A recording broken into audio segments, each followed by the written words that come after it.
Good morning students. हमारा next topic है delegation of authority. Delegation of authority का means है a process of entrusting responsibility and authority to the subordinate and creating accountability on those employees who are entrusted responsibility and authority.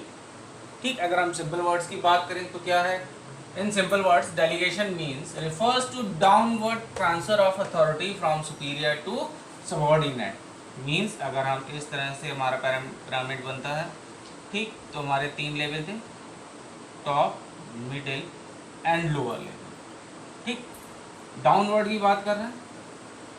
ठीक, क्या हुआ? ये हमारी क्या हो रही है? अथॉरिटी ट्रांसफर हो रही है। क्या ट्रांसफर हो रही है? अथॉरिटी। ठीक, अगर रिस्पॉन्सिबिलिटी चलती है तो रिस्पॉन्सिबिलिटी जस्ट अपोजिट डायरेक्शन में होती है रिस्पॉन्सिबिलिटी। ओके, इस तरह से हम बता सकते हैं कि हम क्या करें, अपनी अथॉरिटी को डाउनवर्ड, यानी टॉप लेवल किसको देगा? मिडिल लेवल को। मिडिल लेवल किसको देगा? लोअर लेवल को।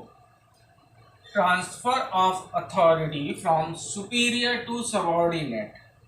ओके, वर्ड कौन सा यूज हो रहा है? डाउनवर्ड। ठीक, इसी के बाद हमारा नेक्स्ट है elements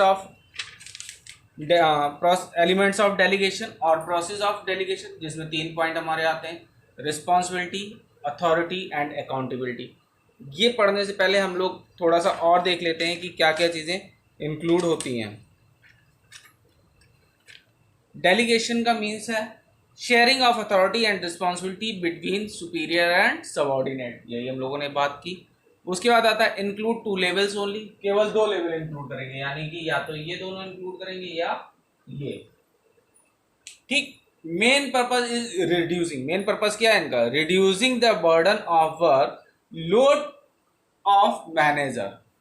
main purpose is reducing the burden और वर्क लोड ऑफ मैनेजर्स।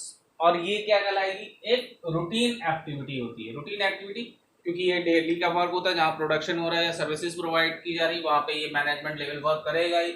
उसी तरह से यहाँ पे ये रूटीन वर्क है कि अपनी अथॉरिटी ट्रांसफर करके हम दूसरे से काम करवा सकते हैं। ओके, अब बात करते हैं सबसे पहले हम लोग रिस्पॉन्सिबिलिटी की। Responsibility means the work assign to an individual. हमने क्या किया? एक बंदे को एक काम असाइन कर दिया, यानी कि उसकी वो रिस्पॉन्सिबिलिटी हो गई कि अब वो काम करके देगा। It includes all the physical and mental activities to be performed by the employees at a particular job position.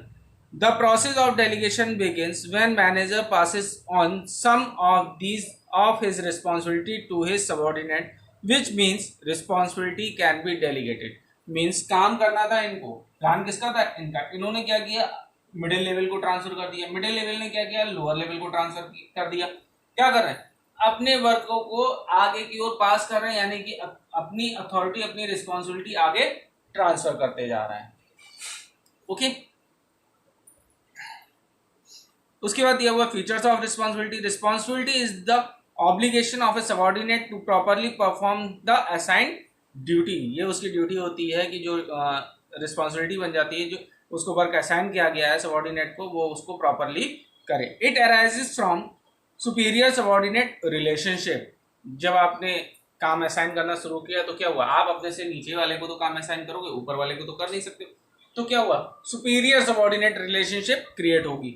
उसके बाद दिया हुआ relationship flows upward, responsibility flows upward because subordinate will always be responsible to his superior.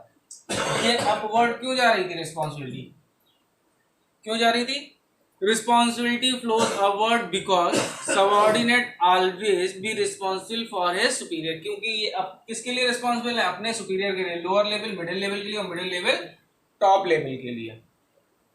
Next point दिया हुआ है authority. Authority means power to take decision. Authority क्या है? कि आप में इतनी क्षमता हो कि आप कोई भी डिसीजन ले सको। To carry on the responsibility every employee need to have some authority. अगर आपको रिस्पॉन्सिबिलिटी वहन करनी है तो आपके पास कुछ ना कुछ उस काम को करने के लिए अथॉरिटी होना जरूरी है। So when manager are passing their responsibilities authority is responsibilities to the subordinate, they also pass some of the authority to the subordinate। अगर वो कुछ ना कुछ रिस्पॉन्सिबिलिटी देते हैं तो उसके साथ साथ कुछ अधिकार भी देते हैं।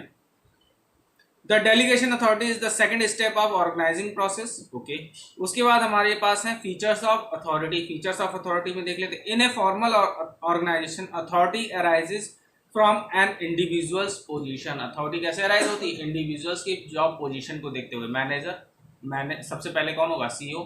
सीईओ के बाद मैनेजर, ठीक, मैनेजर के बाद डिपार्टमेंटल मैनेजर, उसके बाद सुपीरियर, सुपरवाइजर, सुपरवाइजर के बाद लेबर, ठीक। उसके बाद सेकंड दिया हुआ authority refers to right to take decision due to your managerial position. Managers को यह अधिकार है कि वो अपने डिसीजन स्वयं ले सकें क्योंकि वो उस पोजीशन पे। Authority determine superior subordinate relationship, वही चीज वहां पे यहाँ पे भी आ गई है फीचर्स ऑफ अथॉरिटी में। नेक्स्ट दिया हुआ authority is restricted by law and rules and regulation of the organization. Authority कहीं ना कहीं रिस्ट्रिक्ट भी करती है। वो रिस्ट्रिक्ट कैसे करती है? जो ऑर्गेनाइजेशन के रूल्स रेगुलेशन है, जो लॉज हैं, उनको हमें फॉलो करना होगा, उसके बगैर हम काम नहीं कर सकते। नेक्स्ट दिया हुआ authority arises from the scalar chain which links various job position. Authority क्या कर रही है? स्केलर चेन का ले रही है। क्यों? क्योंकि बहुत सारी वेरियस जॉब पोजीशन जो है, जो लोग अपॉइंट है इंडिविजुअल्स, उनको हमें कोऑर्डिनेट करना होता है। Authority flows downward from superior to subordinate, क्योंकि हम ऑर्डर पास किसको कर सकते हैं? अपने सबऑर्डिनेट को ही पास कर सकते हैं। उसके बाद है authority must be equal to responsibility. भाई रिस्पॉन्सिबिलिटी को बैन करने के लिए अथॉरिटी दी जा रही, यानी कि दोनों बराबर है, जितनी रिस्पॉन्सिबिलिटी उतने ही अधिकार क्षेत्र दिया जाता है। लास्ट हमारा आता है accountability, to make sure that the employees और subordinate perform their responsibility in their expected manner. The accountability is created. Accountability means subordinate will be answerable for the non-completion of task. Creating accountability is the third and final step of delegation process. अब हम अगर मान लें सिर्फ इन दो level की बात कर लें, इन्होंने अधिकार इनको दिए थे, अपनी रिस्पॉन्सिबिलिटी दी। अब अगर ये काम नहीं करते तो अकाउंटेबिलिटी किसकी होगी? इनकी। इन्होंने क्या किया? अपना काम इनको पास कर दिया। इन्होंने अपनी जॉब वर्क तो इन्हें इनसे कराना था, लेकिन उसके लिए भी रिस्पॉन्सिबल कौन है? अकाउंटेबिलिटी कौन है? मिडिल लेवल, टॉप लेवल के लिए।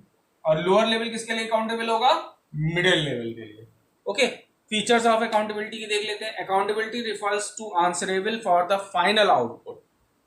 It can not be delegated or pass. Accountability कभी भी पास या डेलीगेटेड नहीं की जा सकती। क्यों नहीं की जा सकती?